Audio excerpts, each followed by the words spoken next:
Welcome back. This is Africa Speaks. And now, VOA Nairobi Bureau Chief Mariama Diallo joins us live from Kigali, Rwanda, with more updates on Rwanda's presidential and parliamentary elections. Perhaps, Mariama, you can tell us, Kagame is set to cruise to victory and extend his unfettered rule for another 5 years. What is the situation on the ground? Well, I think on the ground, in fact, I have just come back to my hotel right now. We were actually waiting for President Kagame. We were told that he will be voting around 8 a.m. at a center here, a voting center in Kigali. We waited almost 4 hours. Basically, I had to leave my cameraman there and come back so I can do this live hit. But in general, listen, campaigning has been going well. He's been campaigning on his side.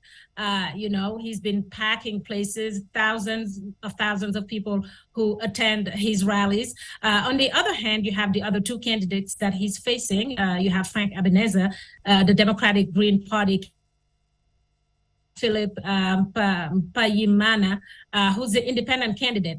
We attended actually one of the rallies from Frank Ebenezer in Gicumbi, about an hour and a half, maybe 2 hours away from Kigali. He had some people. It wasn't as much. It wasn't like the thousands of people that you see in the Kagame rallies. But he did have some people, and he did also explain to us.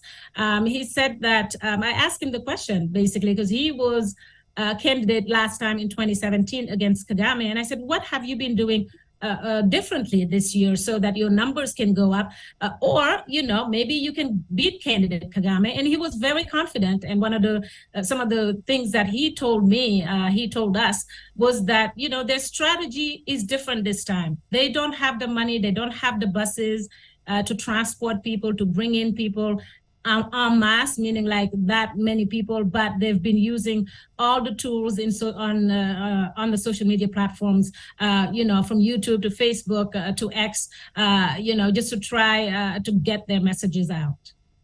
Now, Mariama, 30 years in power, perhaps you can talk to us about what Kagame's supporters, want him to do. Should he be re-elected for another 5-year term?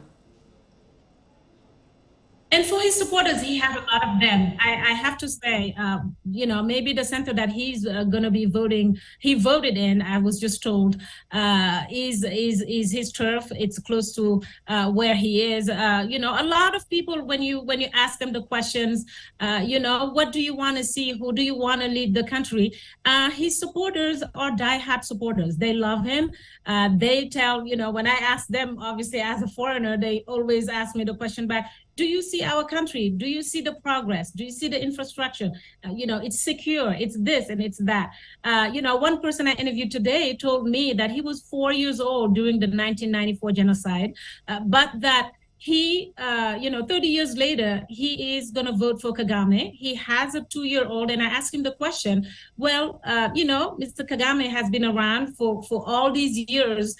Is it fair to also give somebody else a chance to shape the country, to participate in developing the country? And he said to me, his answer was, listen, I have a 2-year-old, and really, to be honest, when my 2-year-old is old enough to vote, I hope that Kagame will be around so she can vote for him. So, those are the kinds of things you hear from his supporters. All right, before letting you go, perhaps how is the turnout it was in this general election?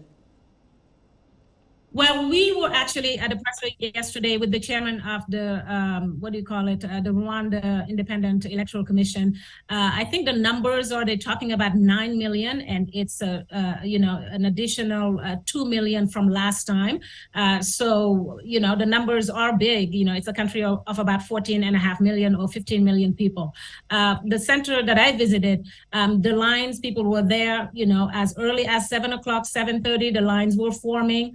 People were voting. A lot of people. I mean, even when you just look at the streets leading to the voting centers, people are walking, and that they're going to vote. All of them, most of them that we talked to, said to us, this is our civic responsibility for us to vote today. That's why we're here. I mean, I've met this mom actually who came in very early. She was first in line, she told me. But she wanted to make sure her vote counted. But she also told me it's because she has a baby. So she had to vote and go back, get back to her baby. All right. And perhaps when should the polling stations be closed, and when do you expect the counting of the votes to begin?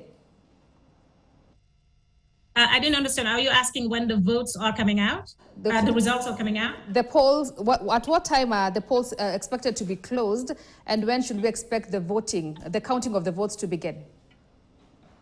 I think the chairman of NEC, the National Electoral Commission, yesterday said that as early as maybe 9 p.m. tonight, they will be, either starting to count, or at least maybe starting to give preliminary results. I'm assuming that it might have to do with the fact that there are only 3 candidates, so there are not as many candidates.